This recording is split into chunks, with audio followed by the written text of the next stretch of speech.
Edge Talks, unfiltered, unstoppable. मैं वारी वारी जावा बलिहारी जावा जन्मदिन गुरु जी दा। गुरु जी कहते हैं नेगेटिविटी पॉजिटिविटी हमारे अंदर ही होती है। हम जैसा देखेंगे हमें वैसा नजर आएगा। हम किसी में बुराई देखेंगे हमें बुराई नजर आएगी। हम अगर उसमें उसकी 90 बुराइयां छोड़ के 10 अच्छाइयां ढूंढ लेंगे हमें वो अच्छा नजर आएगा। और गुरु जी कहते हैं जहां मेरा मंत्र जाप चलता है वहां कोई बुरी आत्माएं नहीं आ सकती, कोई ब्लैक मैजिक नहीं हो सकता। सारे ग्रह वहां पे शांत हो जाते हैं। कलयुग में एक ऐसा मनुष्य रूप में इंसान पैदा होगा जिसके अंदर सारे 33 करोड़ देवी देवताओं की शक्ति समाहित कर दी जाएगी। विधि का विधान बदल देंगे वो, तुम्हारे कर्मों के लेख बदल देंगे। कोई भी एक तरफ डिस्को चल रहा होगा ना और इधर पाठ चल रहा होगा, सत्संग चल रहा होगा, तो जो यंगस्टर है या जो दूसरी बड़ी उम्र के भी उनका ध्यान सारा वही रहेगा गाना कौन सा चल रहा है। पाठ पूजा में थोड़ा कम जाएगा। आप कहीं भी चल जाओगे ना, अगर आपको गुरु का कोई बंदा दिखाई दे जाएगा, आप कोई मुश्किल में हो, वो ये नहीं बोलेगा आप कहां से आए। नमस्ते दोस्तों, वेलकम है आपका एक और स्पेशल एपिसोड में। आज का एपिसोड थोड़ा अलग है क्योंकि आज हम आपको मिलवा रहे हैं एक ऐसी शख्सियत से जिनकी स्पिरिचुअल जर्नी और सत्संग के एक्सपीरियंसेस के जरिए उन्होंने लोगों की काफी जिंदगी बदली। आज हम उनकी कहानी सुनते हैं, कैसे गुरुजी और सत्संग से जुड़कर उनकी जिंदगी बदल गई और कैसे उन्होंने लोगों के जीवन में पॉजिटिविटी और खुशहाली लेकर आए। सो प्लीज वेलकम बुलबुल साहनी। जय गुरु जी, शुक्राना गुरु जी। सबसे पहले तो गुरु जी का शुक्राना और आप सबका शुक्राना जो आपने अपने स्टूडियो में हमें आने का मौका दिया और गुरु जी की महिमा सुनाने का ये मुझे एक मौका और दिया है। थैंक यू सो मच गुरु जी, आप सबका थैंक यू। आंटी जी, सबसे पहले आप हमें बताएं कि आपका बचपन कैसे बीता था, आपका बचपन कहाँ था? आपने सबसे पहले ही बहुत ही इमोशनल क्वेश्चन पूछ लिया मुझसे कि जो मैं बहुत कम लोगों से शेयर करती थी, तो अच्छी बात है गुरुजी चाहते हैं। मैं जब मेरे पेरेंट्स नहीं थे, मैं 7 ईयर की थी तो मेरी मम्मा चली गई थी और मैं बहुत ही मतलब उस समय मैं एक गुरुद्वारे में जाती थी, खेलने जाती थी मैं वहाँ। एक गुरुद्वारा है यहाँ पर राजेंद्र नगर में, निज ठाऊं गुरुद्वारा।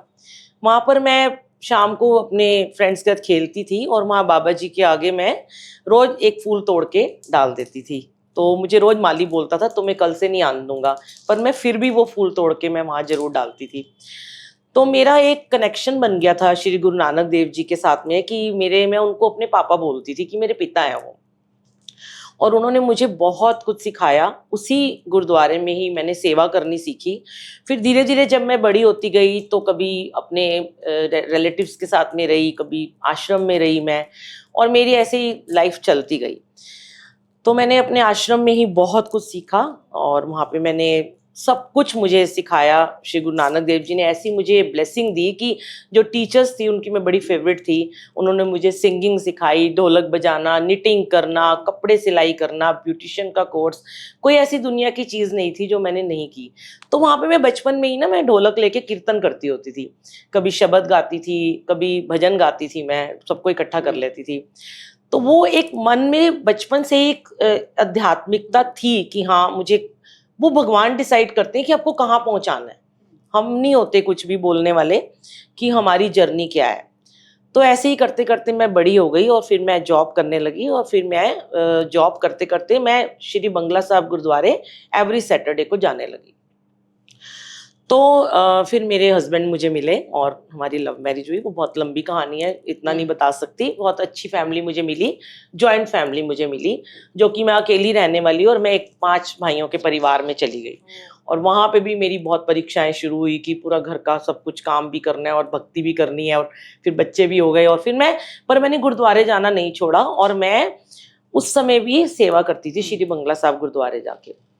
तो बचपन से ही मैं गुरु नानक देव जी को अपना पिता मानती थी। लेकिन जब मैं और मेरी एज आगे होती चली गई, हमने बहुत रैन सबाइयाँ की, फिर हमने अपना घर बनाया अलग से, बहुत रात रात को उठ के अमृत वेले किए, गुरुद्वारे में जाना, सेवा करना, लंगर बनाना, ये सब ईंटें तक उठाई बंगला साहब में जाके, बहुत उन्होंने सेवा ली।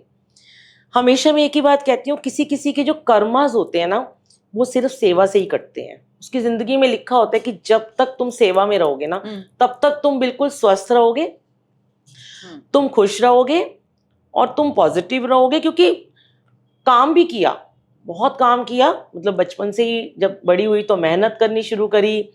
फिर मेरी जर्नी ऐसी रही कि मेरे हस्बैंड ने अपनी फैक्ट्री बनाई, पर मेरे को बड़ा एक अंदर से था कि मैं एक बिजनेस करूं अपना। तो उन्होंने कहा जॉब नहीं करनी है, तो मैंने घर में एक छोटा सा अपना बिजनेस स्टार्ट किया, जो कि मैंने ऐसे ही थोड़े से कपड़े लाके बेचे और वो मेरे सेल हो गए बहुत जल्दी, एक हफ्ते में किट्टी डाली मैंने। तो मेरे को अच्छा लगा, तो मैंने सोचा चलो ये तो मेरी अपनी अर्निंग है, मैं कर लेती हूँ। पर उसके साथ साथ मैंने फिर श्री सुखमनी साहिब के पाठ शुरू कर दिए करने। वो मैंने लोगों के घर में जाके करना शुरू किया। वो मेरे को बड़ा सुकून देता था वो पाठ करना। पर एक समय था कि मैं पाठ करती थी, ऐसा हो गया कि पोथियां पढ़ती रहती थी, ग्रंथ पढ़ती थी, लेकिन कुछ समझ में नहीं आता था, कुछ भी समझ में नहीं आता था। बस ये था कि पाठ करना है, पूरा करना है आज। ये बहुत बाद में समझ में आया जब गुरु जी के साथ जुड़ाव हुआ कि जरूरी नहीं है कि आपको सुखमनी साहिब का पाठ पूरा एक दिन में करना है। आप, फिर मेरे को पाठी आते थे तो वो बताते थे कि चाहे तुम 5 अष्टपदियां पढ़ो, लेकिन इतना पढ़ो कि समझ में आए तुम्हें। फिर उसके बाद जपजी साहब का पाठ, सारे 5 बानियों का पाठ रोजाना करना, घर को देखना, बहुत मेहनत कराई। मतलब गुरुजी महाराज ने, वाहिगुरु जी ने, मेरी 2 बेटियां हुई और बड़ी प्यारी, उसके 12 साल बाद मेरा एक बेटा हुआ। वो मेरे लिए बहुत बड़ी ब्लेसिंग थी कि सबने बोला मदर इन लॉ ने एक बेटा होना चाहिए, तो हस्बैंड ने बोला कोई बात नहीं, बेटी भी हो गई तो उसका नाम साहिबा रखेंगे, बेटा होगा तो साहिब रख देंगे। पर मुझे मन में था कि मेरा बेटा हो जाए। तो फिर मैंने वाहिगुरु जी से बोला कि मुझे बिल्कुल सिंपल तरीके से दे दो, ना मैं कोई अबॉर्शन चाहती हूँ ना कुछ चाहती हूँ। तो हमने अरदास की। मतलब यहाँ पे मैं आपको ये बताना चाहती हूँ कि आज जो गुरु जी कहते हैं ना कि डायरेक्ट कनेक्शन करो, सेम गुरु नानक देव जी की वाणी में यही लिखा हुआ है कि आपको डायरेक्ट कनेक्शन ही बनाना है। अगर आप, फिर मेरे हस्बैंड ने उस समय मुझे बोला, मैंने बोला चलो हम किसी पंडित के पास चलते हैं, एक मुस्लिम थे। तो उन्होंने एक रात पहले मुझे बोला कि ना तू ना मीडिएटर मत ढूंढ, हम सीधे बंगला साहब जाके अरदास करेंगे। मेरी दोनों बेटियां, मैं और मेरे हस्बैंड, हम बंगला साहब में गए शाम को। हमने वहाँ पे सबने मिलकर अरदास की। बच्चों ने कहा हमें भाई चाहिए। और जब हम बाहर आ रहे थे, उससे पहले मैं सुखमनी साहिब का पाठ सिर्फ सुनती थी। तो एक बच्चे ने, 10 साल के बच्चे ने मुझे बोला आंटी गुटका ले लो, मैंने सुबह से रोटी नहीं खाई है। 10 रुपए का गुटका उसने मुझे दिया। मैंने वो गाड़ी में बैठते ही मैंने उसको देखा, तो उसके पहले पन्ने पे लिखा था कि श्री सुखमनी साहिब के पाठ अगर 51 दिन करोगे तो आपको फल मिलेगा मनचाहा। मैंने वहीं से वो स्टार्ट कर दिया। ना मुझे बानी इतनी, वैसे मैं पंजाबी स्कूल में पढ़ी हूँ, मेरे घर श्री गुरु ग्रंथ साहब जी भी हैं, पर मैं इतनी शुद्ध बानी नहीं पढ़ती थी। मैं पढ़ती गई और मुझे लगा आज मुझे इसे खत्म करना है। और मैंने उसी दिन बोला आज से मैं 51 दिन पाठ करूंगी, आपको मेरी झोली भरनी होगी। और ठीक 51 दिन में ही मैं प्रेग्नेंट हो गई। और मुझे, मतलब मैंने किसी को नहीं घर में बताया और मैंने चुपचाप जाके टेस्ट भी करा लिया। तो पता चला कि बेटा है, पर मुझे विश्वास नहीं होता था उस टाइम पे। हाँ जी, उस समय तो मतलब बताऊंगी नहीं कौन थे, पर ये टेस्टिंग होती हाँ, थी। हमारे कोई जानकार थे, वो छुप के करते थे। गलत था वो, किसी को नहीं पता था, हस्बैंड बाहर गए हुए थे, पर मेरा मन बहुत व्याकुल था। फिर भी मुझे नहीं विश्वास हुआ कि मेरा बेटा है। तो जीवन माला में मेरा जब बेटा होने वाला था, तो बेटा हुआ, तो डॉक्टर ने बोला साहिब आ गया। मैंने कहा नहीं, हो ही नहीं सकता, मेरी तो बेटी है। विश्वास नहीं था। पर मैं उस टाइम पे मैं जितना उस 9 महीने में प्रभु से जुड़ी ना, मैं 24 में से 20 घंटे पाठ पूजा में लगी रहती थी। बिल्कुल पाठ करती रहती थी कि कैसा भी दे दो, बस मुझे एक बेटा दे दो। अब मैं 3 बेटियां हो जाएंगी, जबकि कोई फर्क नहीं है बेटे और बेटी में। पर एक मन में डाल दिया था उस जमाने में लोगों ने। हो गया, बड़ी खुश थी। अब जब वो हुआ तो मेरे मन में एकदम से उस दिन ख्याल आया कि अब मैं पूजा पाठ थोड़ी कम कर दूंगी। यहाँ ये मेरे को बताना बहुत जरूरी है कि जब हमें बहुत कुछ मिल जाता है ना संगत जी, तो हम ये सोचते हैं चलो अब हमें ये मिल गया। यही आजकल हो रहा है। हम गुरु जी के पास जाते हैं मांगने के लिए, मांगना तो है ही नहीं, वैसे वो कहते हैं मैं खुद ही दे दूंगा, लेकिन फिर भी हम बच्चे हैं ना, हमारा कौन है उनके सिवा, हम मांग लेते हैं। अब हम मांगते हैं कि आप हमें दो, हम आपका शुक्राना करेंगे, हम ये करेंगे वो करेंगे। जब हम कोई भी चीज प्रभु से मांगते हैं, हमें अपनी भक्ति को और बढ़ाना चाहिए। हम क्या करते हैं, हम इतने नाशुक्रे होते हैं कि हम अपनी भक्ति को और लो कर देते हैं, क्योंकि फिर हम ये कहना शुरू कर देते हैं अब तो टाइम ही नहीं है, अब एक बड़ा बिजनेस दे दिया, अब 2 शॉप दे दी, 2 स्टोर दे दिए, या बच्चे दे दिए, पति को बिजनेस दे दिया, अब टाइम नहीं बचता हमारे पास। फिर आपको घड़ी की सुई घूम के फिर वो 12 पे दोबारा आती है लाइफ में, फिर एक बार आपको फिर से डाउनफॉल आ जाता है। फिर आपको तब समझ में आता है कि मैं उसे मेंटेन कैसे करूं।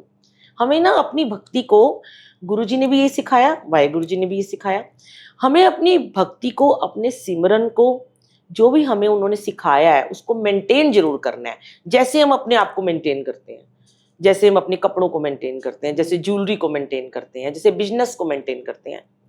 आप बिजनेस में, अपने ऑफिस में 2 दिन नहीं जाएंगे, 3 दिन नहीं जाएंगे, छुट्टी कर लेंगे, तो आपका बिजनेस धीरे धीरे डाउन आना शुरू हो जाएगा।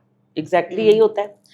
ऐसे ही मैंने ये सीखा अपने एक्सपीरियंस से कि मैं अगर एक दिन भी सुबह पाठ ना करूं ना उठ के, या मेरे को कोई लेट, वैसे तो मैं ऐसा करती नहीं हूँ, पर आज इस एज में आके थोड़ा सा मुझे कभी लगता है महीने में एक दिन मैं, चलो आज मैं थोड़ा सो लूं, किसी और की सेवा लगा दूं, वो लाइव चला देगा अमृत वेला, तो उस दिन मेरा इतना हेडेक होता है, इतना हेडेक होता है। और ये बात मुझे एक बार एक पाठी ने बोली थी कि जिस दिन तुसी जपजी साहब दा पाठ नहीं करते हो, ਤੁਹਾਡਾ सिर दर्द होता है, सोच लो आज ਤੁਹਾਡੀ आत्मा दी भुख, भुखे रह गए।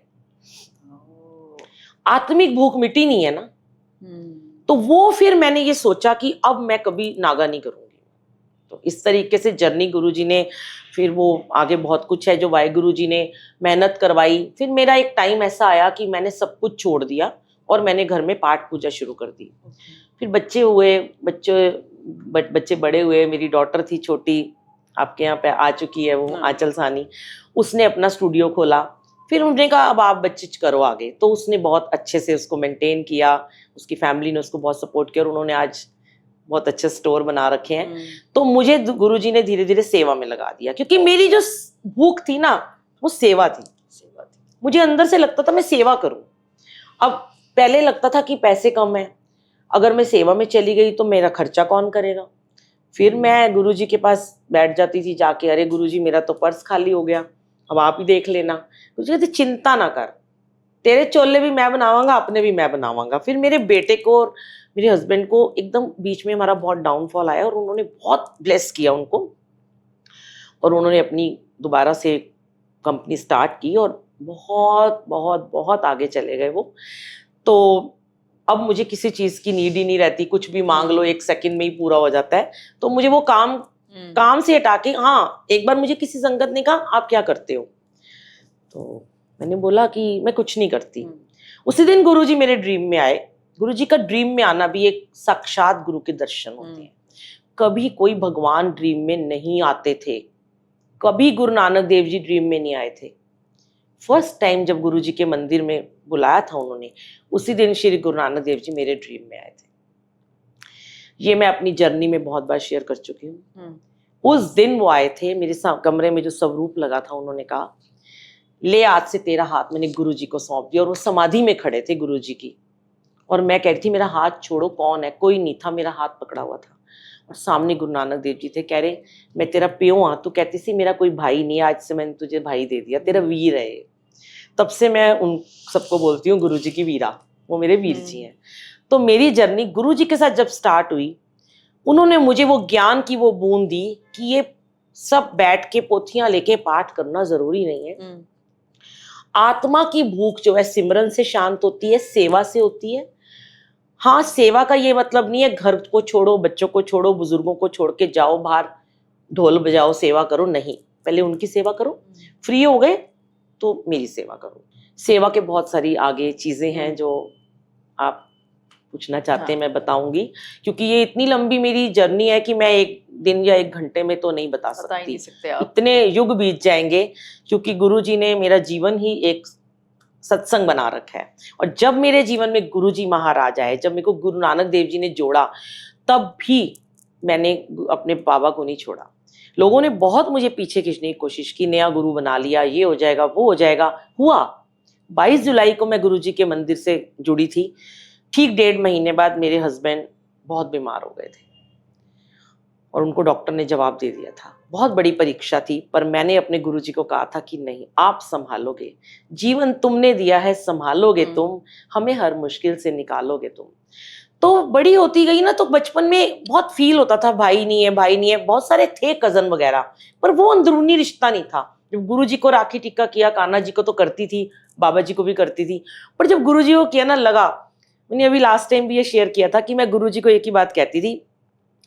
जब मैं गुरु जी को पहली बार देखा तो मैं कहती थी, गुरु जी मुझे ना एक ऐसा वीर चाहिए बस जिससे मैं डिमांड करती जाऊं और वो मेरी पूरी करते जाए, मुझे पूछे ना तुझे क्या चाहिए।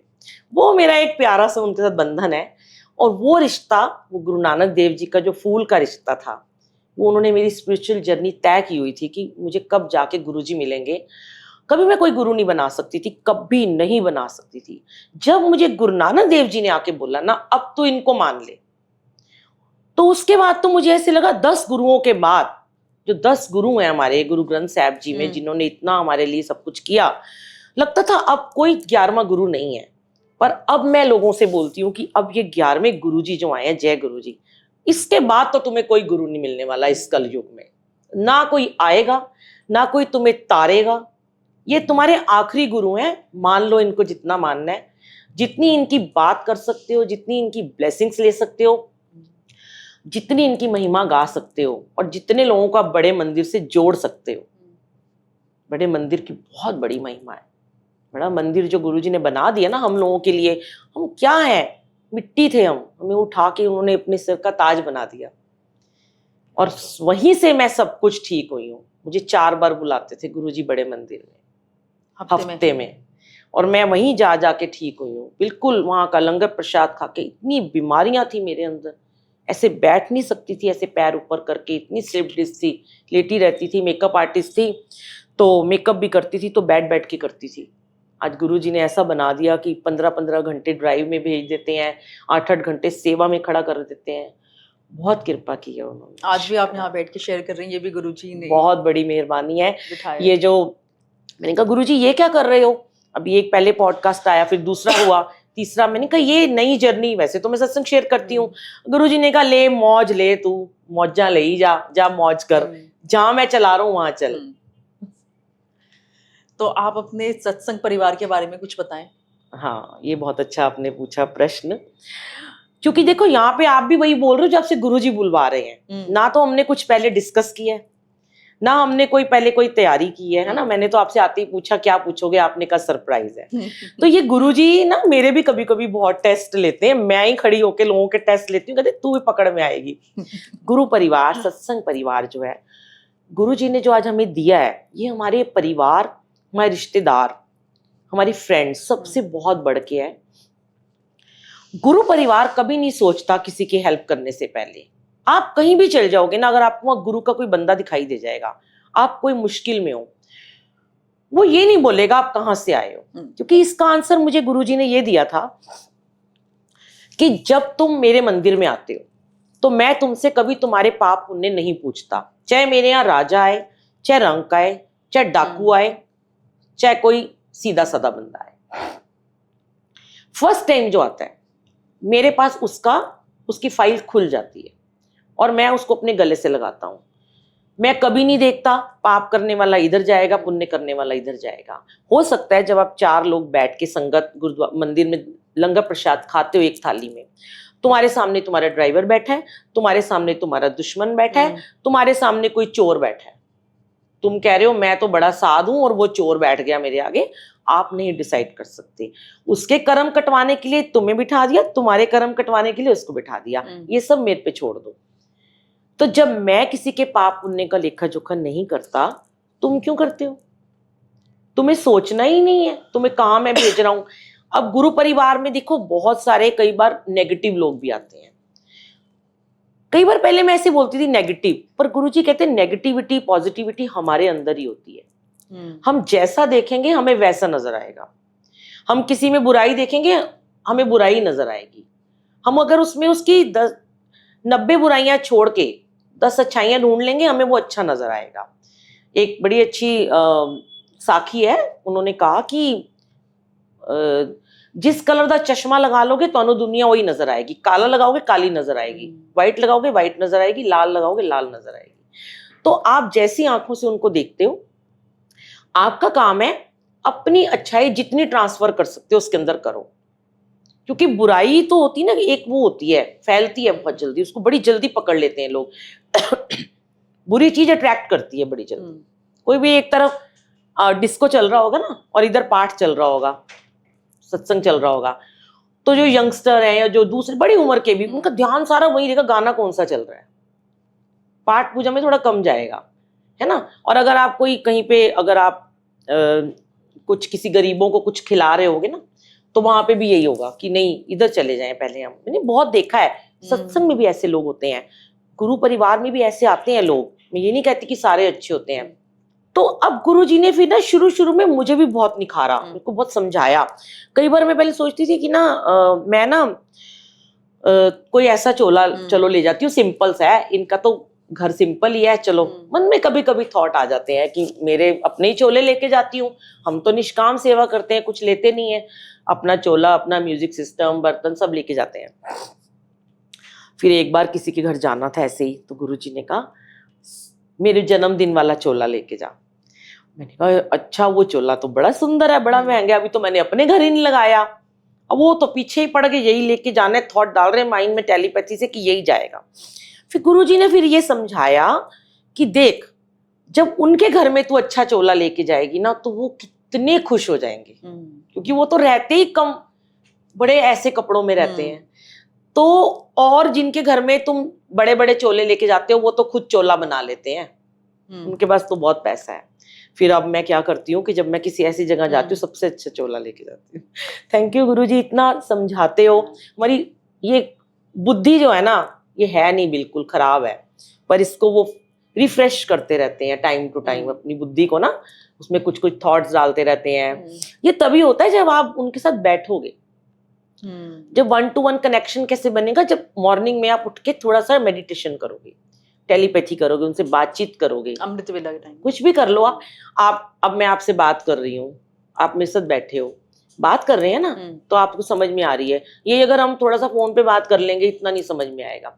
सत्संग सुनाना, इट मीन्स कि किसी को समझ में आ रहा है कि हम बोल क्या रहे हैं। तो ऐसे ही गुरुजी कहते हैं, मेरे साथ बैठ के जब तुम बातें करते हो ना, तो फिर मुझे जल्दी समझ में आती है। मैं तुम्हारे साथ बैठा होता हूँ और तुम सोचते हो अरदास लगा दो, उसको बोल दो मेरी अरदास लगा दो, उसको बोल दो मेरी अरदास लगा दो। तुम क्या कर रहे हो? तुम घर में बैठ के टीवी देख रहे हो, किट्टी में जा रहे हो, घूम रहे हो, फिर रहे हो। मैं वो अरदास नहीं कबूल करता। अब लोग मुझे बहुत बार बोलते हैं आपकी बड़ी जल्दी सुन लेते हैं, हमारे लिए भी कर दो। मुझे तो हुक्म नहीं है ना किसी के लिए करने का, मेरे तो अभी अपने ही कर्माज नहीं कट रहे हैं, मैं कैसे तुम्हारे लिए कर दूं।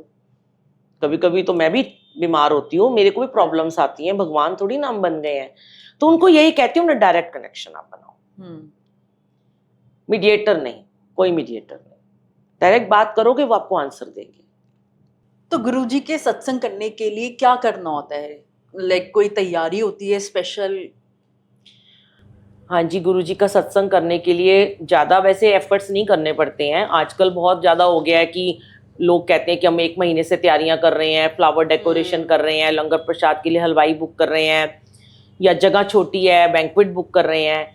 तो गुरुजी ने तो ऐसा नहीं कहा। गुरुजी ने कहा तुम सिंपल सत्संग करो। गुरुजी अपने टाइम में भी जब जाते थे, बहुत सिंपल तरीके से गुरुजी कहते थे कि चाय प्रसाद और एक दाल, एक सब्जी, चटनी और रोटी प्रसाद, हलवा प्रसाद, बस ये आप बनाओ। उसके लिए मैं खुद, जब हम जाते हैं सत्संग के लिए, तो हम खुद उनको कहते हैं कि 300-400 रुपए के बस फूल ले आओ, जिससे हम रंगोली बना देंगे। वही हम बाहर भी लगा देते हैं। हम बहुत ज़्यादा फूलों पे पैसे वेस्ट करने को मना करते हैं, बहुत लैविश लंगर बनाने को मना करते हैं। गुरुजी के सत्संग में ये है कि घर की सफाई बहुत सबसे मेन बात है। उस दिन घर की सफाई बहुत अच्छे से करो। मेन गुरुजी किचन और वॉशरूम जरूर चेक करते हैं। वॉशरूम गंदा नहीं होना चाहिए, क्योंकि जब संगत वहाँ जाती है तो उनको बिल्कुल गंदगी ना दिखे। संगत के रूप में गुरुजी जाते हैं, किचन गुरुजी आके ब्लेस करते हैं। सबसे पहले कोशिश करो घर में प्रसाद बना लो, या आपस में संगत को बोल दो थोड़ा थोड़ा प्रसाद बना के ले आए, हलवाई की जरूरत ना पड़े। और सिंपल तरीके से चोला लगा के गुरुजी की जोत जगाओ। प्लेलिस्ट में 90 मिनट की पहले गुरबानी चलानी बहुत ज़रूरी है, पक्की गुरबानी जो गुरुजी ने अपने टाइम में शब्द प्लेस किए हैं, जैसे कि सो सतगुर प्यारा मेरे नाल है, से सिमरे जिन आप सिमरा, इस तरीके के जो शब्द चलते हैं वो ज़रूरी हैं। उसके बाद एक भजन, एक शुक्राना आप चला सकते हो।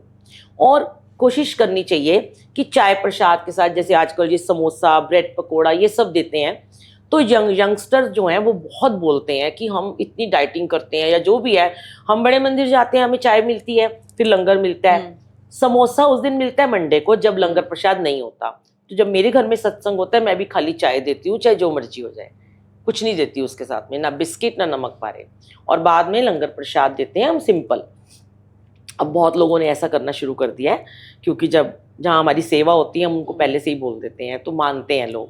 तो बहुत सिंपल तरीके से सत्संग कीजिए, बाद में अपना आरती कीजिए, और प्रसाद खाते समय बिल्कुल चुप रह के लंगर प्रसाद मतलब खाना चाय चाहिए। प्रसाद के साथ को कुछ नहीं देना चाहिए, जैसे बड़े मंदिर में होता है वैसे फॉलो कीजिए आज। और उसके बाद आप जब खत्म हो जाए सत्संग, जब लंगर प्रसाद होता है तो बिल्कुल चुप रह के उसे खाना चाहिए। वो मेडिसिन होती है, उस समय गुरुजी डॉक्टर होते हैं हमारे, और सीधे वहाँ से अपने घर जाना चाहिए, कहीं नहीं बीच में रुकना चाहिए, कहीं शॉपिंग नहीं करनी चाहिए। आपस में कोशिश करो, बातें नहीं करो, उस ब्लेसिंग्स को घर लेके जाओ, अपने बच्चों को हक करो, हस्बैंड को टच करो, मदर इन लॉ करो, उनको प्यार दो, वो ब्लेसिंग्स उनमें ट्रांसफ़र हो जाएगी। ये नहीं कि अपनी ब्लेसिंग्स को रास्ते में ही बातें करते हुए सारा इधर उधर बिखेर दिया, खाली हाथ फिर घर चले गए। मुझे तो ऐसा लगता है कि ऐसा करना चाहिए। तो आप कोई सत्संग शेयर कीजिए हमारे साथ। सत्संग तो बहुत सारे हैं, हाँ। पर आज सुबह ही मुझे एक ऐसे याद आ रहा था कि मैं आपको अपने बेटे का सत्संग सुनाती हूँ। कि मैं बहुत सत्संग है, गुरुजी ने कैंसर ठीक किए लोगों के, इतने लोगों के डिप्रेशन, डायलिसिस बंद कराई गुरुजी ने, और सिर्फ मंत्र जाप के जरिए। ये मंत्र जाप है ना गुरुजी का, ओम नमः शिवाय, शिवजी सदा सहाय, ओम नमः शिवाय, गुरुजी सदा सहाय, इसमें बड़ी शक्ति है। आप जरूरी नहीं है कि आप मुंह से बोलते, क्योंकि बोलोगे ना अंदर अंदर तो बोलते रहो, जैसे अभी मेरे अंदर चल रहा है, लेकिन आप पूरा दिन नहीं बोल सकते, कोई फोन आ जाएगा, कुछ हो जाएगा, कोई बात कर रहा है। आप अपने फोन में या कहीं लगा के छोड़ दीजिए, उसको धीरे आवाज में चलने दीजिए, कंटिन्यू चलने दीजिए, बड़ी पॉजिटिविटी आएगी। और गुरुजी कहते हैं जहाँ मेरा मंत्र जाप चलता है वहाँ कोई बुरी आत्माएं नहीं आ सकती, कोई ब्लैक मैजिक नहीं हो सकता, सारे ग्रह वहाँ पे शांत हो जाते हैं। तो मेरी आदत है कि हम कहीं भी जाते हैं, सफ़र में जाते हैं, सुबह उठते ही मेरे हस्बैंड भी, हम अमृत वेला में हम मंत्र जाप जरूर चलाते हैं 1 घंटे का। तो हमारा नया प्रोजेक्ट था वृंदावन में, हम उस टाइम मेरे हस्बैंड को जाना था और मेरे बेटे को, और साथ में 3 स्टाफ थे हमारे। कार चला रहा था मेरा बेटा, वृंदावन जा रहे थे वो, और उसने बोला गाने चला दो। बहुत पहले की बात है, जब वो भी बहुत नया जुड़ा था। तो मेरे अंकल ने कहा कि नहीं, मंत्र जाप चलाएंगे पहले ना, मम्मी चलाती है 1 घंटे का। बहुत जिद करने लगा, पापा ने कहा नहीं, पहले मंत्र जाप ही चलेगा। उन्होंने गाड़ी में मंत्र जाप चला दिया। तो एक्सप्रेस हाईवे पे जब वो पहुंचे तो अचानक से उसको ऐसा लगा कि उसकी गाड़ी के आगे ना कोई बाइक आ गई है, और उसकी आंखों के आगे अंधेरा हो गया एकदम से। तो जो बाइक वाला आया था, पता नहीं कहाँ से आया, वो आके वो ऐसे उसकी गोल गोल बाइक घूम गई, और बाइक जाके परली तरफ गिर गई, और बंदा नजर नहीं आया। तो मेरे अंकल ने मेरे बेटे को बोला, मेरे बेटा छोटा था उस समय, नया 17 का उसने बिजनेस ज्वाइन किया था, 18 का होगा वो उस समय। तो उन्होंने कहा कि साहिब आज तो तू गया, तो तेरी जिंदगी जेल में कटेगी, वो बंदा मार दिया तूने। वो इतना घबरा गया कि उसने जब 120 की स्पीड पे गाड़ी चल रही थी, उसने जब ब्रेक मारी ना, तो गाड़ी ऐसे गोल गोल कार घूम गई और रुक गई, और उसकी आंखें बंद हो गई। उसने उस समय गुरुजी को याद किया, और मंत्र जाप हमारी गाड़ी में चल रहा था। उसने गुरुजी को याद किया, उसको ऐसे लगा कि ना गाड़ी के आगे से ना कोई वाइट कुर्ते पजामे में जैसे कोई यहाँ से गया है, कोई परछाई सी गई है, ऐसे उसको फील हुआ। उसने बाद में बताया, पता नहीं उसको भी याद भी है कि नहीं है।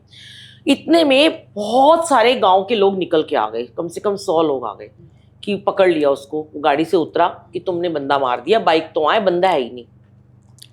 उसकी डेड बॉडी ढूंढने लगे। तो आप बिलीव नहीं करोगे कि वो कांप रहा था खड़ा होके, और हमारी गाड़ी के नीचे से वो बंदा बाहर खड़ा हो गया, आके नीचे से निकल के सही सलामत। गाड़ी के नीचे था। मेरा बेटा बताता है, मैं उस टाइम यूएस में थी जब उसका फोन आया था, बेटी के पास थी, मैं इतना रो रही थी कि क्या हो गया, इस ठीक रहे। मेरा बेटा कहता है कि मम्मा जब गाड़ी रुकी ना, तो बंदा उसका घसीटता हुआ चला गया था, और जब गाड़ी रुकी वो नीचे से निकला और खड़ा था, और उनको सबको बोलता है मेरी गलती थी, इनकी कोई गलती नहीं थी, मुझे कुछ नहीं हुआ। और आपके हस्बैंड ही वहीं थे? बिल्कुल, सब 3 स्टाफ भी थे, और गुरुजी ने बचाया वहां पे आके। ऐसे गुरुजी हाथ दे के रक्षा करते हैं। बहुत बार की है, बहुत बार। मेरा टाइफाइड ठीक किया, 4 बारी मुझे लाइफ ब्लेस की, मेरी बेटी को की, उसको डेंगू हो गया था छोटी वाली को, उसको भी लाइफ ब्लेस की। बहुत लोगों को लाइफ ब्लेस करते हैं गुरुजी। गुरुजी यही बात कहते हैं, मैं आपको ये बताना चाहूँगी कि जब भी गुरुजी कहते हैं तो मंत्र जाप करके या कोई भी भगवान का वाहेगुरु कोई भी सिमरन करके पाठ करके घर से निकलते हो, मैं तुम्हारे अंग संग सहाय रहता हूँ। और जब हम रोज आना पाठ करते हैं, सिमरन करते हैं, तो हमारा अकाउंट जो है वो भरा रहता है। अब जब आप अगर आपने कभी पाठ ही नहीं लाइक किया, सिमरन पाठ में गुरुजी का मंत्र या फिर कुछ भी कर लो, जपजी साहिब, कुछ भी करो, जपजी साहब, मैं तो जपजी साहब करती हूँ, फिर मंत्र जाप करती हूँ। और वाहेगुरु का कितनी बार? 108 108 बारी वाले का 1 घंटे 9 मिनट का चला देती हूँ मैं तो। अच्छा। और मेरा रिपीट में चलता रहता है पूरा, अभी भी चल रहा है फोन में, तो चलता ही रहता है वो हमेशा। महाराज कहते हैं कि जब तुमने सिमरन नहीं किया अगर, तो जब तुम्हें कोई दुख आएगा ना, कोई तुम्हारा सहाय नहीं होगा, परमात्मा भी तुम्हारे पास नहीं आएगा। लेकिन अगर तुमने सिमरन करके अपना अकाउंट भर लिया और उस समय तुम नहीं भी पाठ कर रहे या तुम्हारा कोई नहीं करने वाला, तो मैं तुम्हारे को उस अकाउंट से ब्लेसिंग निकाल के दूंगा और वो तुम्हारे को उस समय ठीक कर दे। ये महाराज की कृपा है। ये तो है कि हमें जुड़े रहना चाहिए, क्योंकि हम नहीं जुड़ेंगे तो हमारे आसपास ही, हमारे अंदर ही पॉजिटिविटी नहीं होगी। और रोज अपना नियम बनाइए, जैसे रोज हम ऑफिस जाते हैं, रोज हम एक काम करते हैं, खाना बनाते हैं, रोज हम अपनी उसी रूटीन में रहते हैं ना, बोर नहीं होते। तो मुझे समझ में नहीं आता लोग पाठ करने से क्यों बोर हो जाते हैं। एक बार मुझे किसी ने कहा, आप रोज सत्संग में जाते हो, रोज चोला लेके जाते हो, वही गुरुजी, वही चोले, वही दरबार, वही प्लेलिस्ट, आप बोर नहीं होते? मैंने कहा मैं तो नित्य नए रूप में गुरुजी को रोजाना देखती हूँ, मुझे तो रोज एक नए रूप में नजर आता है। खाना भी तो आप रोज खाते हो ना, रोज वही रोटी खाते हो, तो आप भगवान की पूजा करने से कैसे बोर हो सकते हो? तो अपना एक नियम जरूर बनाइए। तो गुरुजी से जुड़ने की कोई स्पेसिफिक उम्र या बैकग्राउंड होता है, या फिर कोई भी जुड़ सकता है? नहीं, कभी ऐसा नहीं है। और गुरुजी ने कहा कि आज अगर कोई बच्चा भी मुझसे जुड़ गया तो मैं उसको ब्लेस कर दूंगा। अगर गुरुजी की कोई नया पुराना नहीं है, कुछ भी नहीं है ऐसा कि हाँ ठीक है जो पुरानी संगत गुरुजी से मिले हैं उनको ब्लेसिंग है। कुछ ऐसे थे जो मानते ही नहीं थे गुरुजी को, कुछ ऐसे थे कि मानते थे, बहुत मानते थे, आज भी बहुत जुड़े हुए हैं, और कुछ थे बाद में जुड़े, पहले गए और फिर नहीं जुड़ पाए। गुरुजी कहते हैं मेरे लिए मेरे सब बच्चे बराबर हैं, आज कोई नया है या पुराना है। आज गुरुजी छोटे छोटे बच्चों को ड्रीम में दर्शन दे देते हैं। आप जैसे यंगस्टर बच्चों को गुरुजी कहते हैं कि ये मेरी इतनी सेवा करता है, मुझे इतना रोज याद करता है, तो मैं इसको क्यों ना याद करूं। हमें मेन तो बात है ना परमात्मा कैसे आपने बताया ना कि भगवान ड्रीम में आने कितना मुश्किल है, आते ही नहीं, तो फिर गुरुजी कैसे आ जाते हैं? अब ये तो गुरुजी ही जानते हैं। गुरुजी ने कहा कि जब मेरे ड्रीम दर्शन हो तुम्हें तो समझ लो साक्षात मैं हूँ। पर लोग क्या करते हैं, फटाफट पहले ना इधर उधर देखते हैं, फिर बताएंगे। गुरुजी कहते हैं उस टाइम मेरी प्रेजेंस को फील किया करो। तो कलयुग में इतना इजी है गुरुजी के लिए? यही तो बात है, गुरुजी को कलयुग में ही तो गुरुजी ने कहा था। जब ये शिव पुराण में लिखा है, शिव पुराण गुरुजी कहते हैं जरूर पढ़नी चाहिए और रोज एक पेज पढ़ना चाहिए। मैंने 4 बार पढ़ी है। गुरुजी कहते हैं अपने जीवन में 7 बार ही जरूर पढ़ो, अब मौका मिलेगा फिर पढ़ूंगी मैं। तो शिव पुराण में भी लिखा है 8वें अध्याय पे कि कलयुग में एक गुरु का जन्म होगा और वो इस कलयुग को तारेंगे। जैसे लोग कहते हैं ना द्वापर युग, सतयुग, राम युग, मुझे नहीं लगता अब इसके बाद कोई युग आना भी है। तो कल की अवतार नहीं है जो कौन? आएंगे कलयुग में? अब उसमें तो यही लिखा है कि गुरुजी आएंगे, और जब गुरुजी को जो हम मान रहे हैं, जो गुरुजी को जो दुनिया कह रही है, मैंने तो गुरुजी के मुंह से नहीं सुना कि मैं महाशिव हूँ, लेकिन लोग तो कहते हैं वो महाशिव है। हाँ, ये मैंने पहले भी शेयर किया था। जब मैं यूएसए में थी तो मैं उस टाइम पे कोविड में थी, मैं, मेरा नाती हुआ था, तो मैं गई 2 महीने के लिए थी, पर मैं 5.5 मंथ में वहाँ रही। मैं बड़ी परेशान रहती थी, सत्संग बहुत करती थी, सुनती थी। तब गुरुजी ने मुझे यूट्यूब पे एक दिखाई थी वीडियो, सुनवाई थी मुझे कि एक सुनीला नाम के थे कोई देवता, उन्होंने बोला सारे ब्रह्मांड में जाके शिव जी को कि कोई ऐसा अवतार दीजिए कि जो हमें कलयुग में तार देगा। मुझे वो याद भी नहीं है वो क्या नंबर था, मैंने उसका एक सत्संग बना के डाला था। तो उन्होंने कहा कि कलयुग में एक ऐसा मनुष्य रूप में इंसान पैदा होगा जिसके अंदर सारे 33 करोड़ देवी देवताओं की शक्ति समाहित कर दी जाएगी, और उसके अंदर मैं इतनी पावर डाल दूंगा कि मेरे से भी जो मेरा भी कहा है वो टाल सकते हैं। विधि का विधान बदल देंगे वो, तुम्हारे कर्मों के लेख बदल देंगे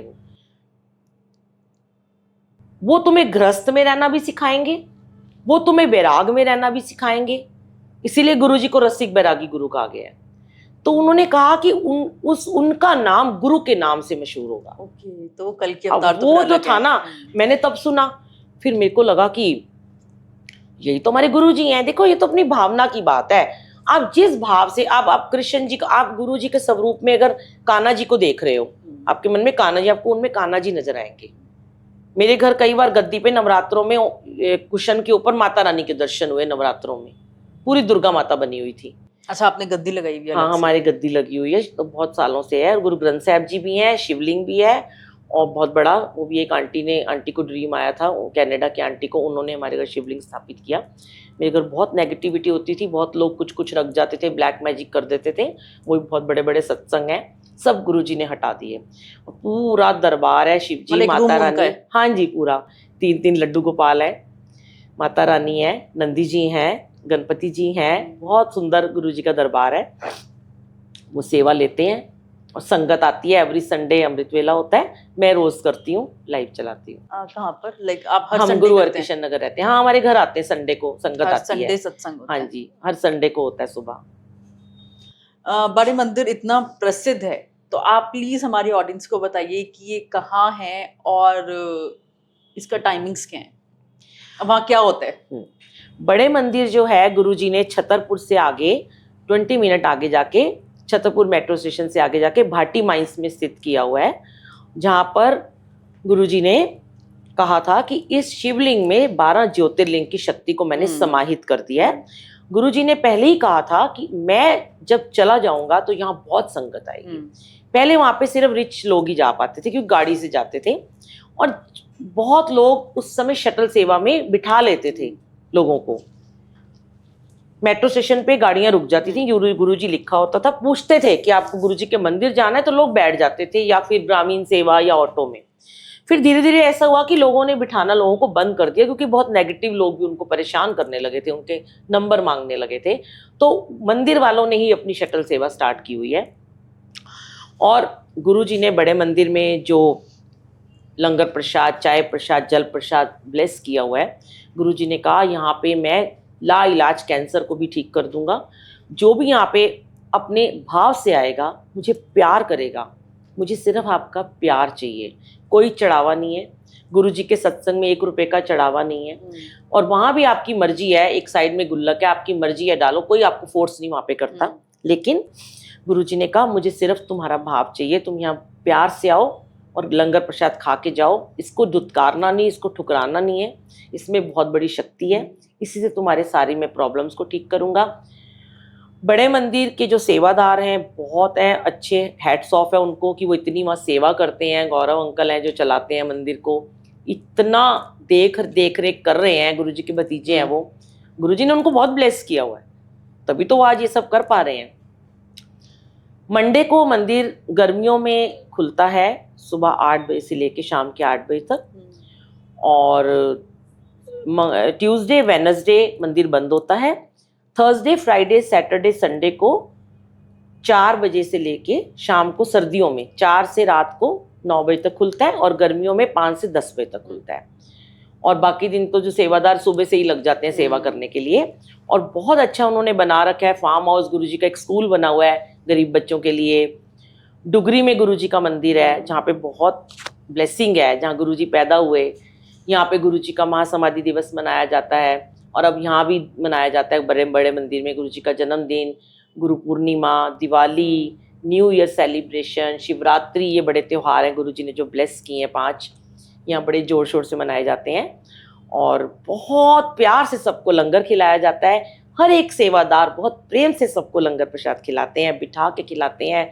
कोविड में थोड़ा थालियाँ पैक करके देते थे, लेकिन शुक्राना है मालिक ने हमें एक ऐसा मंदिर बख्श दिया।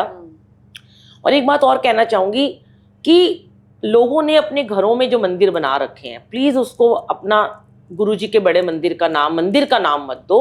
वो आपका घर है, घर में पॉजिटिविटी हो सकती है, पाठ पूजा करते हो, पर वो मंदिर नहीं हो सकता। कई लोग क्या करते हैं, मेरे घर आओ, मेरे घर मंदिर बना हुआ है। उनको सीधा बड़े मंदिर पहले भेजो। आपके घर सत्संग होता है, उनको बुलाओ, लेकिन ऐसे नहीं उनको बोलो कि मेरे घर में मंदिर आ जाओ। बट ऐसे कितने ही लोग हैं जो एक बार जाते हैं, 2 बार जाते हैं, पर वो कनेक्शन उनसे जुड़ता ही नहीं, वो कभी जा ही गुरुजी, नहीं वो भी पाते। गुरुजी की मर्जी है, उनकी जर्नी इतनी लिखी होती है। कई बार गुरुजी कहते हैं मैं किसी को एक बार बुला के ही मना करता हूँ नहीं आओ, कई बार गुरुजी किसी को बार बार बुलाते हैं। ये तो गुरुजी की और उनकी बातें हैं। मतलब वो इतनी नेगेटिविटी होती है, कार्मिक होता है कि वो दोबारा ऐसा नहीं भी हो जैसे- सकता, आपके प्रारब्ध के कर्मास भी तो होते हैं। अब आपने प्रारब्ध में ऐसे कर्मास किए कि आपको भक्ति नहीं करनी पड़ रही है, या आप कह रहे हो मेरे पास टाइम ही नहीं है। मैं तो गुरु ग्रंथ साहब जी को मानती हूँ, बानी में लिखा हुआ है तुम्हें अगर आइए एक फैक्ट्री दी है, जपजी साहब का एक पार्ट करते हो, दूसरी दी है 2 पार्ट शुरू कर दो, 3 दिए 3 पार्ट शुरू कर दो, सुखमनी साहब भी शुरू कर दो। पार्ट को बढ़ाओ जीवन में, कम मत करो। जितना बढ़ाओगे ऊपर ऊपर, ये जो है ना, हमें क्या करना है, हमें कोई पैसा नहीं इतना चाहिए कि जीने के लिए कितना ही पैसा चाहिए। धीरे धीरे एज ऐसी हो जाती है कि रोटी भी कम हो जाती है। इतना अकाउंट भर लो कि जब परमात्मा के पास जाए ना, तो वो बाहें फैला के हमारा स्वागत करें और बोलें कि जिसके लिए तुझे इस दुनिया में भेजा था ना, तू वो करके आया है, मुझे मान है तेरे पे, अब तू मेरे शरण में है। ये नहीं कि वो फिर हमें बार बार 84 जो लाख लोग में, नहीं करते पूजा, तो उनके कर्मास में नहीं है ना। अब वो अगले जन्म में फिर वही चीजें भुगतेंगे, वो फिर अगला जन्म ऐसे ही मुश्किलों में काटेंगे। आज तो वो सुख से जी रहे हैं, गाड़ियों में घूम रहे हैं, पैसे में घूम रहे हैं। तो अब वो कहते हैं किसने भगवान ने देखा, नहीं उनको चूज किया, नहीं चूज किया ना उनको, आपको परमात्मा चूज करते हैं।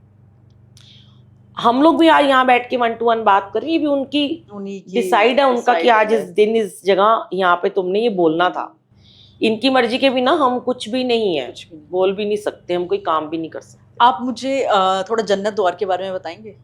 मैं नहीं कभी गई, काफी बार गुरु जी के मैंने मंदिर गए हैं, तो वहाँ पे मैं बोला नहीं गई जन्नत वहां पे द्वार। कभी। मुझे कई लोगों ने बोला, हाँ, मैं आपको एक बात बताऊं, मुझे ना गुरुजी ना बहुत जगह नहीं भेजते, उनकी पता नहीं उनकी क्या रजा है। बट ये है ना मंदिर ऐसा जन्नत मैंने द्वार? नहीं, मैं नहीं बोल सकती क्योंकि मैंने देखा ही नहीं है हम्म। ना। मैंने मतलब मुझे कभी दर्शन नहीं हुए ना। मुझे कई लोगों ने बोला आप एक बार जाओ, जब गुरुजी बुलाएंगे मैं चली जाऊंगी। मैं मंदिर जाती हूँ एवरी थर्सडे या फ्राइडे, मुझे गुरुजी बड़े मंदिर बुलाते हैं, और एक दिन छोड़ के हमारी सेवा होती है। सेवा हमारी कहीं भी हो जाती है, जैसे मैंने आपको बताया तिहाड़ जेल में सेवा कराई गुरुजी ने, मंडावली जेल में सत्संग करवाया 1300 मुस्लिम कैदियों के यहाँ। मुस्लिम कैदी, लोगों ने कहा आप पागल हो, मुस्लिम तो गुरुजी को मानते ही नहीं, अब मुस्लिम क्या सत्संग करोगे। तो जो वहाँ उनके कैसा माहौल था फिर? वहाँ पे जो उनके सुप्रीडेंट थे जो हमारे जानते थे, वो पहले से मुझे, जब मैंने बोला गुरुजी का सत्संग करना है, उन्होंने कहा देख लो मुस्लिम तो मत्था भी नहीं टेकेंगे, आना तो बहुत दूर की बात है। मैंने कहा गुरुजी का सत्संग तो करने दो। हम सब रूप ले गए, 25 सेवादार हम वहाँ पे गए। उन्होंने कहा प्रसाद यहीं बनेगा, बाहर से नहीं खा सकते आप।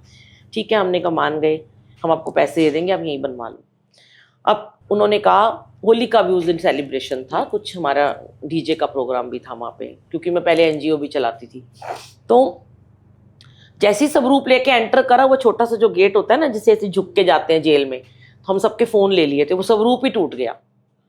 फिर वो सब घबरा गए, कांच कांच हो गया। हमने कहा कुछ नहीं होगा, आप ये गुरुजी ने आपको आपके कष्ट काटे हैं। फिर गुरुजी ने वहाँ पे अंदर सत्संग का दरबार लगवाया ब्लैक चोले में। तो उन्होंने कहा 400 मुस्लिम जो कैदी हैं वो आएंगे, 400 को भेजेंगे, इकट्ठे नहीं भेज सकते, बहुत बड़ा हॉल था। तो हमें सब ने कहा आप सब दूर रहना, ये ना सारे क्रिमिनल हैं। तो लेडीज भी थी, मुझे तो डर लगता नहीं है गुरुजी के होते हुए किससे। तो सिर्फ मुस्लिम से? सिर्फ उसमें मुस्लिम उस बैरक में थे, उस जेल में जो नंबर था कोई, पता नहीं गुरुजी ने डिसाइड किया था, और भी थे पर उनको बुलाना था ना। फिर 400 लोग आए, हमने उनको बताया, उन्होंने मत्था टेका, हमने उनसे ही जल रखवाया, प्रसाद रखवाया, उन्होंने ओम नमः शिवाय का जाप किया, उनको हमने छोटे छोटे स्वरूप भी दिए और उनको बोला कि जो लेना चाहता है वो ले लो, नहीं तो मत लो। काफ़ी लोगों ने लिए। हमने उनको बताया कि इनका मंत्र जाप है। उसमें एक बहुत अच्छी बात हुई कि जब वो स्टेज पे बाद में हम होली का प्रोग्राम कर रहे थे लंगर प्रसाद के बाद, तो मैंने ऐसे ही मोबाइल में बोल दिया खड़े होके कि मेरा ना ये नंबर है और किसी को बात करनी हो ना गुरुजी के बारे में तो मेरे इस नंबर पे कॉल करना। सारी संगत हंसने लगी, कह रही आंटी आप भी ना पागल हो क्या, इन लोगों के फ़ोन है क्या जो आपको फ़ोन करेंगे, पता नहीं क्यों गुरुजी ने बुलवाया। तो उसमें एक मुस्लिम कैदी था जिसको 7 साल की सज़ा थी। फिर हम सेवा करके अपने घर आ गए और उसके बाद मेरे को 3 महीने के बाद, 3-4 महीने बाद एक फ़ोन आता है एक लड़के का कि मैं मुस्लिम नाम से, उसने पता नहीं क्या नाम बताया, मैं नोएडा में रहती थी उस समय, आप आए थे जेल में, आपने मुझे गुरुजी का स्वरूप दिया था और आपने बोला था ये मंत्र जाप करना, आपकी ना सज़ा कम हो जाएगी। आंटी मेरी 7 साल की सज़ा थी, मैं छूट गया, कमाल कर दिया गुरुजी ने। कहता है मेरे को मंदिर जाना है, आप लेके जाओ। मैंने कहा मैं मंदिर नहीं आपको लेके जा सकती, ये रास्ता है, आप खुद जाइए, मेरी जर्नी आपके साथ इतनी ही थी। देखो गुरुजी ने, मैं यही बात कहती हूँ कि हो सकता है औरों को ब्लेस किया हो, पर मेरी नज़र में अगर 1300 में से एक ब्लेस हो गया, आज अगर ये सत्संग जो हम शेयर कर रहे हैं दुनिया सुनेगी, हो सकता है 100 सुने, हो सकता है 10,000 सुने, हो सकता है 10 लाख सुने, अगर उसमें से एक को भी गुरुजी से जुड़ के जीवन उसका बन गया या उसको अपनी जर्नी मिल गई, तो हम धन्य हो जाएंगे। हमारा यही बहुत बड़ा शुक्राना होना चाहिए कि हमने इस महिमा को गुरुजी तक पहुंचाया। और यही मैं सेवा को अपना धर्म मानती हूँ कि मैंने जो गुरुजी ने मुझे इतना कुछ दिया है कि मैं ज़िंदगी भर आपकी सेवा करती रहूँ, आपके गुणगान गाती रहूँ, जहाँ जहाँ मुझे आप लेके जाओगे वहाँ चलेंगे। और गुरुजी ने मुझ निमानी से 3 सॉन्ग भी करवा दिए, जो कि मैं बिल्कुल भी सिंगर नहीं थी, ना मेरी आवाज़ अच्छी थी, ना कुछ था। और लास्ट ईयर गुरुजी ने एक भजन लिखवाया जब मैं यूएस में थी, चानन हो गया, गुरुजी मेरे आए गुरुजी के बर्थडे पे। इस बार एक लिखवाया, माँ समाधि पे ये मेरी अर्जी है, मैं वो हो जाऊं जो तेरी मर्जी है। वो तो किसी का गाया था तो मैंने उसको गाया है और अपने म्यूजिक से। और एक अभी लिखवाया, हर वेले शुक्राना कर दे। बहुत ही गुरुजी ने, लोगों ने कहा इतनी अच्छी आवाज़ है, मैंने कहा लो कहाँ आवाज़ बैठी ही रहती थी, आज तो गुरुजी ने वो भी ठीक कर दी है। तो बहुत मालिक का शुक्राना है। तो गुरुजी महाराज का अनंतम अनंतम शुक्राना है। तो लोग जब पहली बार सत्संग अटेंड करते हैं तो उनकी क्या फीलिंग होती है? देखिए, जब पहली बार गुरुजी के सत्संग में कोई भी जाता है ना, या कोई बड़े मंदिर जाता है, वो अजमाने जाता है भगवान को। हर कोई है, हर कोई ऐसा ही है, वो कहता है मैं पहले अजमा लूँ, बड़ा नाम सुना है गुरुजी का, शायद हमें भी कुछ मिल जाएगा। कुछ लोग होते हैं जिनका पहली बार में कनेक्शन हो जाता है, उनके ऐसे आंसू टपकते हैं, मेरे बहुत टपकते हैं, अभी तक टपकते हैं, उनकी बात करते ही आंसू आते हैं। तो वो मंदिर में जाते ही उनका कनेक्शन बन जाता है, तो उनको गुरुजी अपने साथ कनेक्ट कर लेते हैं, या वो पहले से ही स्पिरिचुअल होते हैं तो वो जुड़ जाते हैं। लेकिन बहुत सारे लोग तो ऐसे होते हैं जो पहले अजमाते हैं, और बहुत ऐसे भी थे जिन्होंने मुझे बोला हमारा काम नहीं हुआ, हमारा गुरुजी ने काम नहीं किया, हमने छोड़ दिया। मतलब काम के लिए गए थे? हाँ, काम के लिए वो गए थे। और कुछ ऐसे हैं जिनके काम नहीं हुए, जो हमारे ही नहीं हुए कितने साल, 7-8 साल, हम तो अटके रहे वहीं पे। हम तो पकड़ के उनका, हमने कहा आप हमारा हाथ मत छोड़ना, हम आपका हाथ छोड़ सकते हैं, आप मत छोड़। तो कुछ उन लोगों को चैलेंजेस भी फेस करने पड़ते हैं? करने पड़ते हैं। आप देखो, गुरुजी ने ऐसे ही नहीं कहा मैं तुम्हें नींबू की तरह निचोड़ता हूँ, मुझे तो आज तक ही निचोड़ते रहते हैं। बहुत चैलेंजेस हैं, भक्ति में भी बहुत चैलेंज होते हैं। आप भक्ति आसान नहीं है, लोग सोचते हैं अमृत वेला उठ गए, पाठ कर लिया, सब कुछ मिल गया। नहीं, ये एक तप है, साधना है, आपको करनी पड़ेगी, आपको अपने लिए तप करना पड़ेगा। जैसे आप अपने बॉडी के लिए योगा में जाते हो, एक्सरसाइज करते हो, ये भी एक प्रभु का नाम जपना भी आसान नहीं है।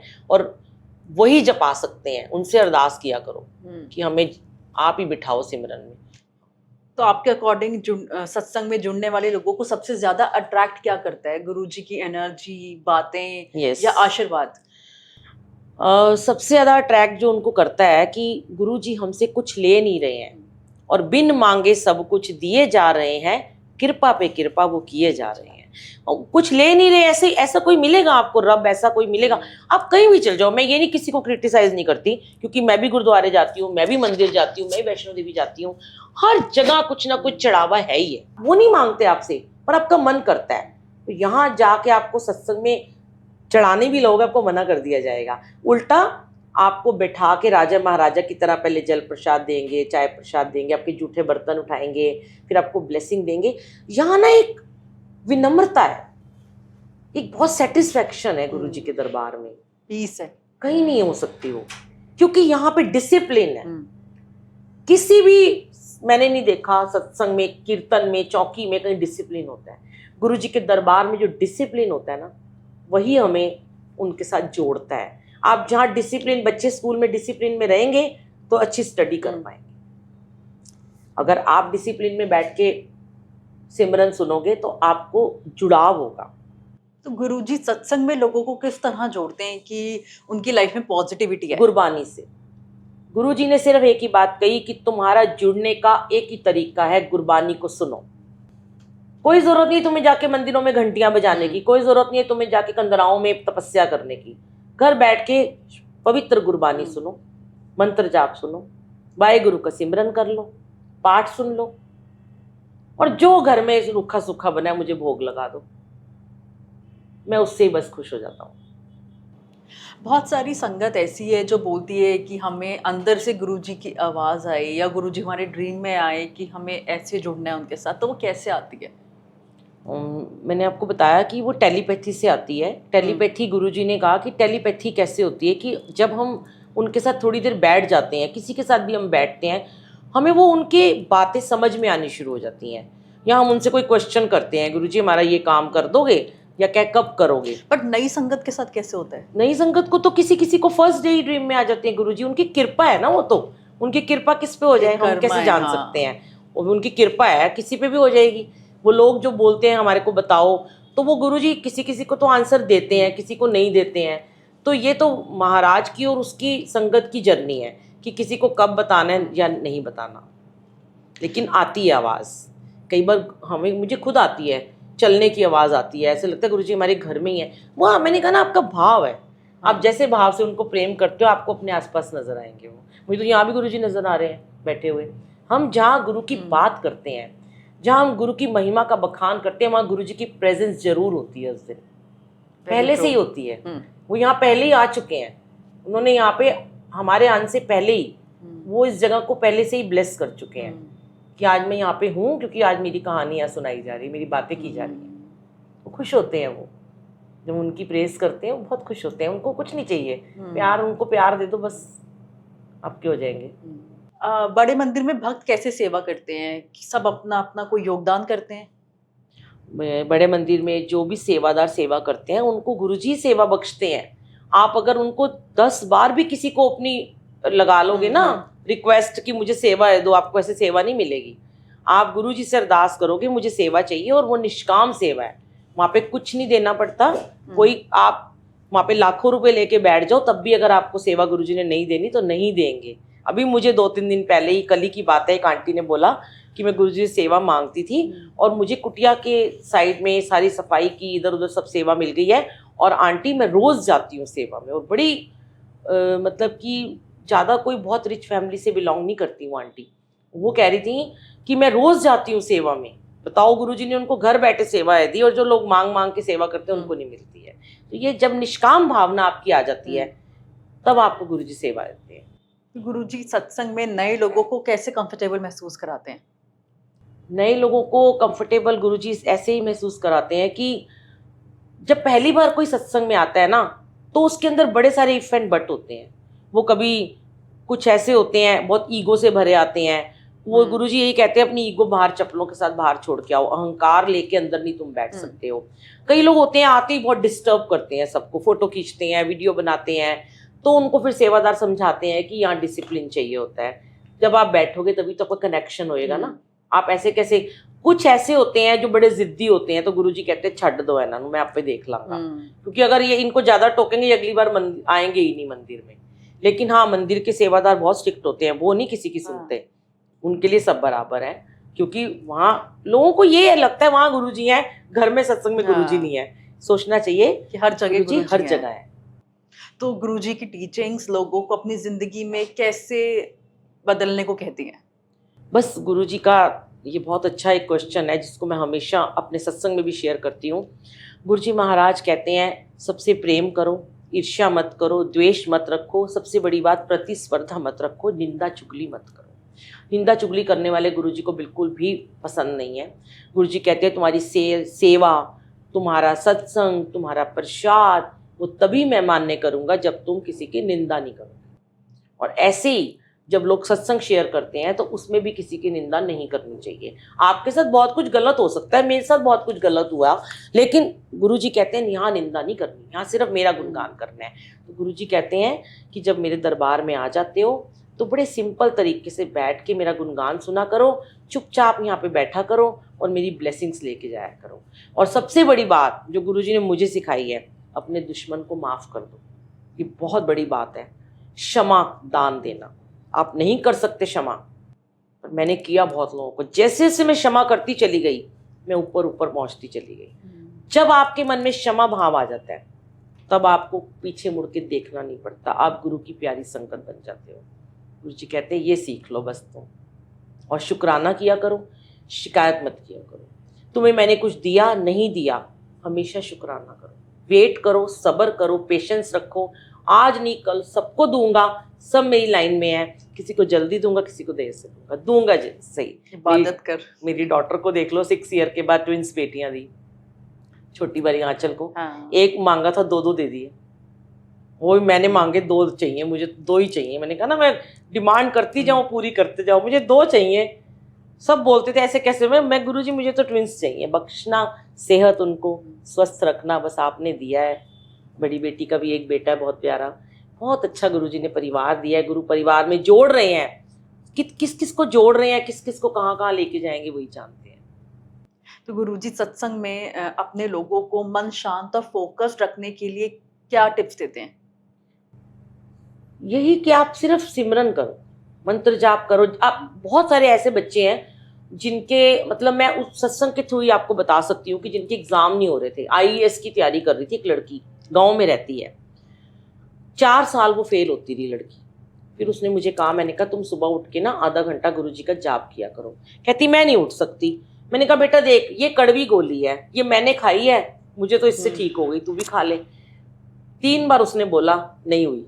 चौथी बार उसने 5 बजे उठ के मंत्र जाप और जपजी साहब का पाठ करना शुरू कर दिया। मैं कहती हूँ बस उसका एक ही तरीका है, आप एक जल रख लो ग्लास में ढक के, जोत जगा लो, 2 मग पानी के डाल के बैठ जाओ, कपड़े चेंज करके और बैठ जाओ, और अपना सिर्फ पाठ सुन लो, कुछ भी मत करो, 15 मिनट ही बैठ जाओ, फिर दोबारा सो जाओ जाके। वो आपकी कॉल चली गई सीधी डायरेक्ट परमात्मा के पास। जब उसने ये किया, वो लड़की ने क्लियर कर लिया आईएएस। तो ऐसी बहुत सारी चीजें जो गुरुजी कहते हैं, जुड़ोगे तो तभी ना, जब मेरे साथ बैठोगे 2 पल। बैठोगे ही नहीं तो मैं तुम्हें कैसे ब्लेस करूंगा। बात तो करो मेरे से, चाहे बड़े मंदिर आओ, अब नहीं जा सकते हफ्ते में एक बार, महीने में एक बार तो जाओ कम से कम। तो क्या सत्संग में जुड़ने के बाद लोग अपने परिवार और अपने दोस्तों को भी गुरुजी के बारे में बताते हैं? बिल्कुल बताते हैं, क्योंकि जैसे ही उनको एक अगर ब्लेसिंग मिल जाती है, और मैं ये मानती हूँ 99% लोग ऐसे हैं जो कुछ ना कुछ लेके ही जाते हैं मंदिर से और सत्संग से, और वो जाते ही गुरुजी को बताते हैं कि आज मेरे साथ ऐसा हुआ, आज मेरे साथ ये। मैंने, जैसे मैं थी, जब मुझे पहली बार गुरुजी ने ब्लेस किया था, मैं कहाँ किसी गुरुद्वारे को छोड़ के जाती थी। मैंने तो उसके बाद रोज डेली 100 बार शुक्र करा, सबको मंदिर लेके जाती थी, अपनी गाड़ी में, मेट्रो में, चोरी चोरी सबको बिठालती थी मैं। कितनी गुरुजी ने सेवा ली, दुनिया को जुड़वाया। और तब आपकी जर्नी और आगे जाती, जब आप दुनिया को, गुरुजी कहते हैं तुम बस संगत को जोड़ो, उसके बाद तुम्हारा काम खत्म। मैं अगर कल किसी अगर सत्संग में गई हूँ और आज दोबारा वहीं पे कोई संगत मिल गई है, तो वो मुझे बोलेंगे ना, आप हमें कल मिले थे, मेरे को याद नहीं रहता ये कौन था मुझे मिला था, जो बुलाए थे गुरुजी, उसका नाम, उसका शक्ल, सब कुछ। वो कहते तेरा काम खत्म, तेरी सेवा यहीं तक थी, तूने याद नहीं रखना लोगों को। ऐसे तुम दुनिया से जुड़ोगे ना, तो तुम्हें परमात्मा से जुड़ना है। तो आप बस रास्ता बताते जाओ गुरुजी महाराज का, आपके अकाउंट में ब्लेसिंग आती चली जाएगी। तो गुरुजी की उपस्थिति में जब लोग प्रार्थना करते हैं तो वो कैसे कनेक्शन फील करते हैं? आप वो कनेक्शन कितना गहरा होता है, आप कैसे डिस्क्राइब करेंगे? देखिए, जैसे आप बड़े मंदिर गए, सपोज करो आप पहली बार बड़े मंदिर जाते हो, तो आपके अंदर जो बात होगी ना, आप सोच के जाओगे ना, मैं ये बोलूंगा जाके। मैं जैसे मैं गई थी, मेरी परेशानियां थी, पर मैं बोल ही नहीं पाई। जैसे ही मैंने बड़े मंदिर में कदम रखा, पहला शब्द चल रहा था, मेहरमान साहिब मेरा मेहरमान, तू काहे डोले प्राणिया तो ही राखेगा सिरजना। मैंने कहा तो गुरुद्वारे में आ गई मैं, मेरी भूख तो गुरुद्वारा थी ना, मुझे उन्होंने गुरुद्वारे के रूप में दर्शन दे दिए। तो गुरुजी को पता होता है, अगर आप जो शब्द सुनना चाहोगे ना, वो सुनवा देंगे। देखना, आपको बड़े मंदिर में वही चलेगा, आपके मन में जो चल रहा होगा। आप कान्हा जी का सोच रहे होगे, उस दिन आपको जन्माष्टमी में ले जाएंगे, कान्हा जी का भजन सुना देंगे, माता रानी का कुछ भी सुना देंगे आपको वो। तो वो अपने से जोड़ने के लिए ना सारी प्रतिक्रिया गुरुजी खुद करते हैं, वो एफर्ट्स उनके हैं। ये चीजें हमें उनके ऊपर ही छोड़नी है कि वो कैसे हमें जोड़ेंगे। हम हमारी जर्नी हम डिसाइड नहीं कर सकते, सिर्फ वही कर सकते हैं। ये बहुत लंबी लंबी गहराई है इसके अंदर। कहते हैं गुरु को जानना जरूरी नहीं है, गुरु को मानना बहुत जरूरी है। जानने के लिए तो आप किसको जान पाते हो? आप एक औरत अपने हस्बैंड को नहीं जान पाती, पूरी जिंदगी बीत जाती, उसके अंदर क्या चल रहा है जान पाती है।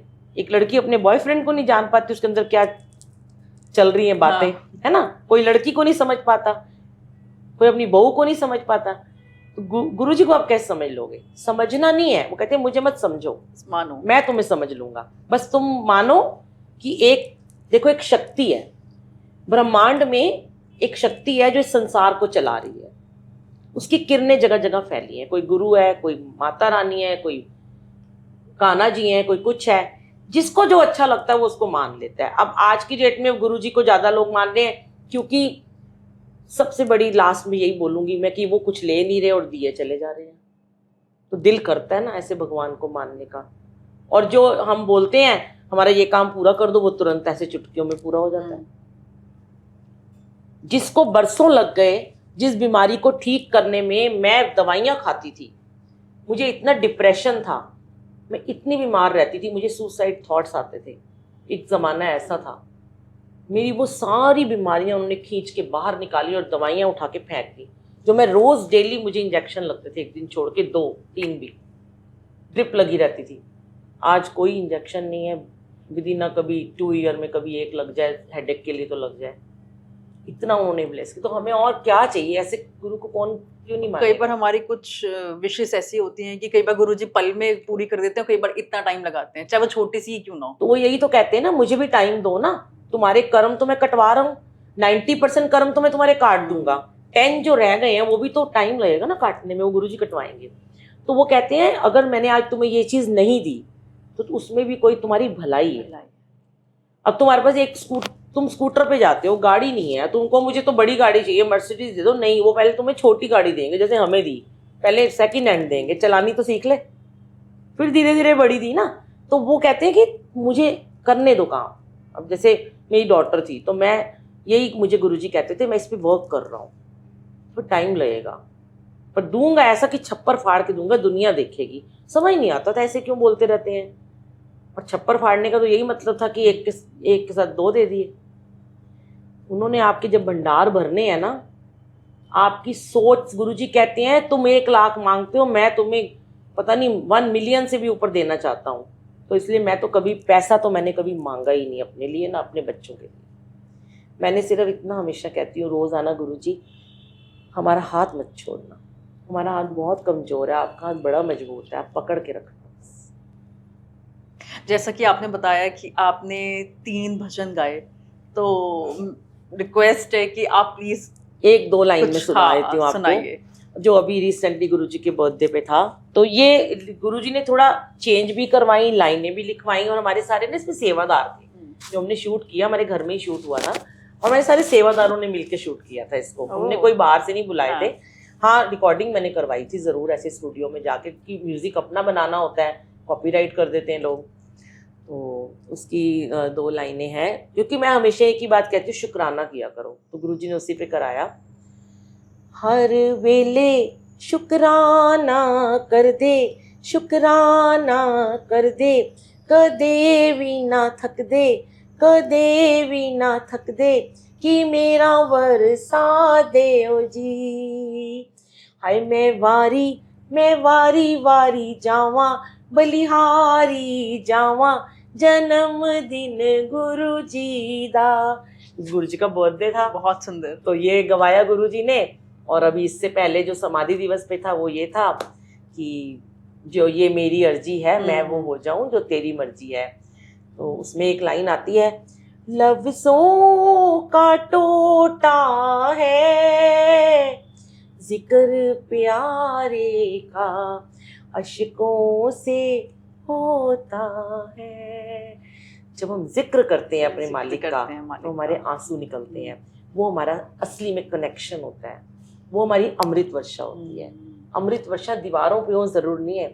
गुरुजी कहते हैं तुम्हारी आंखों का पानी यहाँ सूख गया है, तुम जब कनेक्शन में, मैंने बोलना नहीं चाहिए इस समय कि मैंने कितनी बार देखा, जब मैंने शुरुआत की तो मैंने आपकी भी आंखें भीगी हुई देखी थी, तो मुझे दिख रहा था वो कि वो कनेक्शन कैसे हो रहा है। हाँ। यही है एक्चुअली में हमारे कि गुरु का जिक्र करें, जिक्र प्यारे का अशकों से होता है, ये मेरी अर्जी है, मैं वो हो जाऊं जो तेरी अर्जी है।